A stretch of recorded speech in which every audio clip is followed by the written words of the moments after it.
Assalamualaikum warahmatullahi wabarakatuh. Perkenalkan, nama saya Maya Intan Arini dari program studi Geografi dengan NIM E100-200-221. Di sini saya akan memberikan sedikit video mengenai sosialisasi wilayah dengan kasus COVID-19 tinggi di Kabupaten Sukoharjo dan penanggulangan COVID-19 yang sesuai dengan nilai Persatuan Indonesia.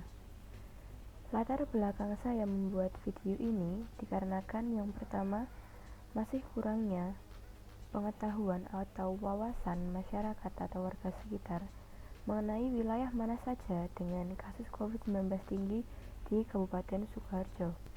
Yang kedua, masih kurangnya kesadaran masyarakat akan bahaya COVID-19 itu sendiri. Yang ketiga, masyarakat saat ini masih banyak yang belum menerapkan protokol kesehatan dengan baik atau dengan benar, sehingga COVID-19 di Kabupaten Sukoharjo cukup terhitung tinggi. Sebelum kita membahas lebih jauh, alangkah baiknya kita mengetahui apa itu COVID-19. Coronavirus Disease 2019 atau yang biasa disingkat COVID-19 adalah penyakit menular yang disebabkan oleh SARS-CoV-2, salah satu jenis coronavirus. Penderita COVID-19 dapat mengalami demam, batuk kering, dan kesulitan bernafas. Kemudian timbul pertanyaan dalam benak kita pastinya, apakah COVID-19 ini menular? Jawabannya yaitu ya, COVID-19 ini menular. Infeksi menyebar dari satu orang ke orang lain melalui percikan atau droplet dari saluran pernafasan yang sering dihasilkan saat batuk atau bersin. Jarak jangkauan droplet biasanya hingga 1 meter. Droplet bisa menempel di benda, namun tidak akan bertahan lama di udara. Waktu dari paparan virus hingga timbulnya gejala klinis antara 1 sampai dengan 14 hari dengan rata-rata 5 hari. Maka, orang yang sedang sakit diwajibkan memakai masker guna meminimalisir penyebaran droplet. Kemudian apa penyebab COVID-19 atau COVID-19? Sampai saat ini, belum diketahui penyebab dari virus corona, tetapi diketahui virus ini disebabkan oleh hewan dan mampu menjangkit dari satu spesies ke spesies lainnya, termasuk manusia. Diketahui virus corona berasal dari kota Wuhan di Cina dan muncul pada Desember 2019. Lalu, bagaimana gejala COVID-19 ini? Bagaimana kita mengenali gejala COVID-19? Yaitu orang yang terinfeksi memiliki gejala ringan seperti demam, batuk, dan kesulitan bernafas. Gejala dapat berkembang dengan pneumonia berat. Kemudian, bagaimana cara mencegah COVID-19 ini? Apakah ada cara pencegahannya? Tentu saja iya. Tindakan pencegahan untuk mengurangi kemungkinan infeksi antara lain tetap berada di rumah. Maka dari itu, pemerintah kita menganjurkan untuk work from home, di mana kita mengerjakan semuanya dari rumah termasuk sekolah, kuliah, atau pekerjaan yang lainnya. Kemudian menghindari berpergian dan beraktivitas di tempat umum. Jika kita tidak mempunyai kepentingan yang sangat urgent, lebih baik kita tidak berpergian atau berkerumun, menimbulkan kerumunan beraktivitas di tempat umum. Sering mencuci tangan dengan sabun dan air, tidak menyentuh mata, hidung, atau mulut dengan tangan yang tidak dicuci, dan segera hubungi hotline jika mengalami gejala atau memiliki riwayat perjalanan atau berpergian dari negara yang terjangkit.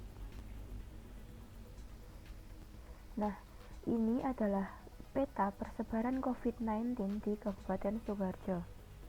Dapat dilihat bahwa ada berbagai macam warna merah di sini dengan bulatan-bulatan kecil yang mengindikasikan banyaknya kasus COVID-19 yang terdeteksi pada wilayah-wilayah ini, di mana wilayah tersebut merupakan kecamatan-kecamatan yang ada di Kabupaten Sukoharjo.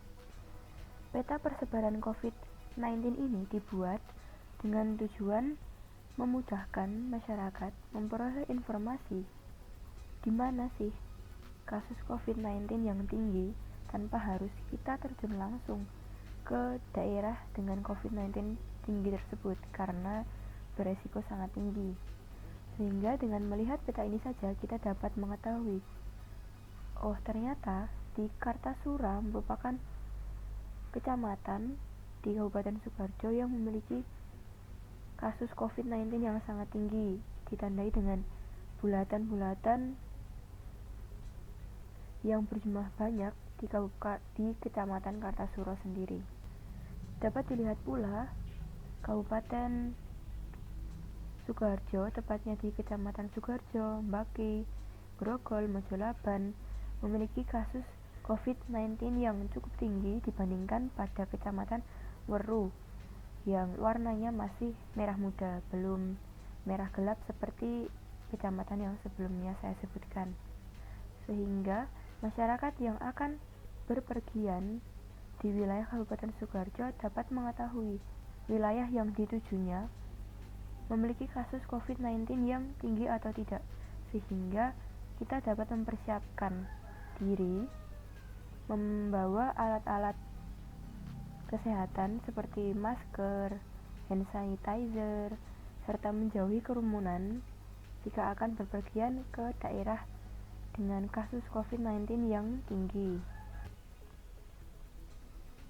Nah, berikut ini merupakan jumlah kasus COVID-19 di masing-masing kecamatan Kabupaten Sukoharjo. Sesuai dengan peta sebelumnya, Kecamatan Kartasura memiliki kasus konfirmasi COVID-19 yang paling tinggi, yaitu dengan angka mencapai 611 kasus terkonfirmasi, 89 aktif, dan 160 suspek.